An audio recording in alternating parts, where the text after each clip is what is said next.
What should a legit roofing contract include? Think a handwritten estimate from a standard office supply store template is good enough for your roof replacement? That could be the biggest mistake of your life.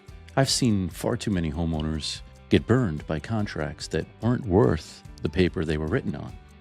The Department of Consumer Affairs has very strict consumer fraud guidelines that all licensed home improvement contractors in New Jersey and Pennsylvania must follow. But here's the problem.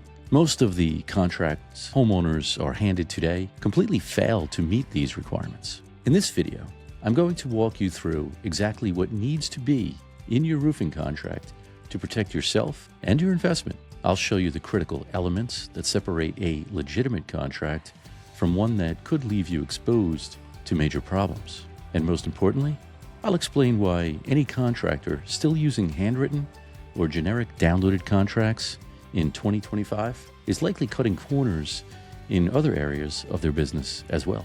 As a licensed contractor who's helped protect hundreds of New Jersey homeowners with properly documented roofing projects, I can tell you that what's in your contract is just as important as the actual work being done on your roof. Let me show you why.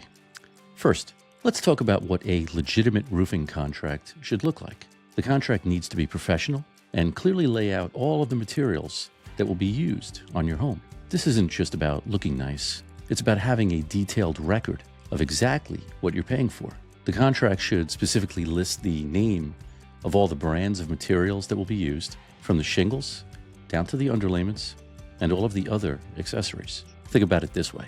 If something goes wrong with your roof in a year or two, how will you prove what materials were supposed to be used if they're not clearly documented in your contract? This is why those handwritten estimates on generic forms from office supply stores are such a red flag. They rarely include this level of detail, and that puts you at risk. Let me share something I see all too often. A homeowner comes to us for help after another contractor's work has failed. When we ask to see their contract, they pull out a single-page form with vague descriptions like new roof installation or repair leak. No specific materials listed, no detailed scope of work, nothing that actually protects the homeowner's interests. This is exactly what you want to avoid. Now let's talk about the digital revolution in contracting. Our contracts are all digital and can be easily updated from anywhere at any time. They can be emailed or sent to you via text message for your review, and they can be approved by you right from your phone. This isn't just about convenience. It's about professionalism and accountability. Any contractor that is not using a digital contract these days is clearly behind the times. And you have to ask yourself what else they're behind on. Are they also behind on current installation methods, safety protocols, insurance requirements? Speaking of protection, let's get into warranties. Your contract should clearly describe any warranties that you will be receiving, including the terms and length of the warranty. This is absolutely critical. I can't tell you how many times I've heard from homeowners who were verbally promised lifetime warranties, only to find out later that there was nothing in writing to back it up. Here's something most people don't know. All contracts should have a written 3-day right of rescission in them. This isn't optional. It's state law in New Jersey and Pennsylvania that anyone who signs a contract has 3 days to cancel that contract. If your contract doesn't include this, it's not just an oversight, it's a violation of consumer protection laws. The contract should also list the contractor's full legal name, along with any fictitious or trade names. This might seem like a small detail, but it's crucial for legal protection. Think about it.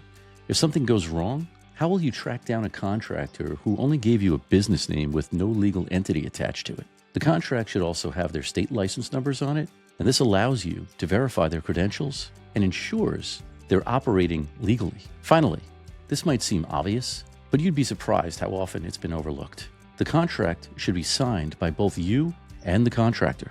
A contract isn't valid unless both parties have signed it.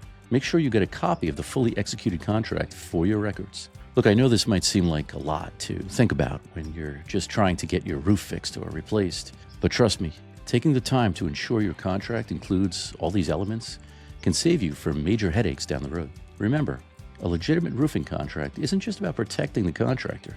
It's about protecting you, the homeowner. If a contractor pushes back on any of these requirements or tries to rush you into signing an incomplete contract, That's a major red flag. Want to make sure your roofing contract includes everything it should? Check out our website for a free contract review. We'll help you understand exactly what you're signing and ensure your interests are protected. And if you found this video helpful, be sure to watch our next video, where I'll show you the top 5 red flags to watch out for when hiring a roofing contractor. Because knowing what should be in your contract is just the first step in protecting your investment.